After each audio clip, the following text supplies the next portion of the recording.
इनके लबे रंगी की निछावर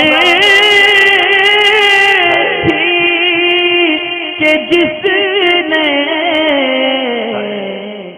मालूम ये करना चाहते हैं कि जमात में ही कुछ देर के बाद शामिल हुए तो ऐसी सूरत में इनको सना पढ़नी चाहिए या नहीं पढ़नी चाहिए। यानी अभी इमाम ने किरत करना शुरू नहीं की, इनको जमात में कुछ देर हुई तो ऐसी सूरत में सना पढ़ें या ना पढ़ें। दूसरी सूरत जो दूसरा सवाल है इनका, और दूसरी सूरत वो ये बयान की है कि अगर इमाम साहब ने किरत शुरू कर दी तो सना पढ़नी चाहिए या नहीं पढ़नी चाहिए, और क्या सना पढ़ना दोनों सूरतों में ज़रूरी है।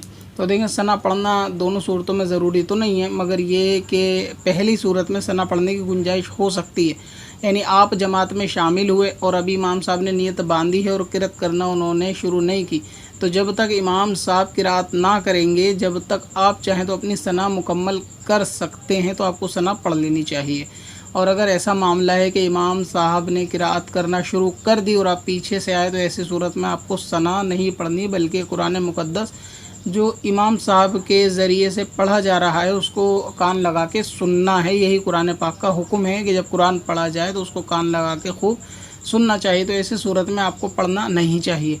और अगर सूरत ऐसी है कि इमाम साहब ने अभी शुरू तो नहीं की, आपने सना पढ़ना शुरू कर दी, फिर इमाम साहब ने किरत करना शुरू कर दी, तो इसमें करना ये चाहिए, अगर सना का ज़्यादातर हिस्सा पढ़ा जा चुका है और सिर्फ़ एक दो अल्फाज बाकी हैं, तो आप उसको जल्द से जल्द मुकम्मल कर लें।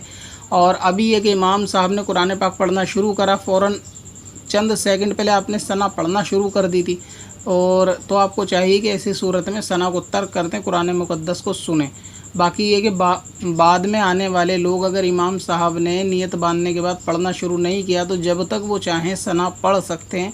जैसे ही इमाम साहब पढ़ना शुरू करेंगे उनको अपनी सना बंद करनी होगी।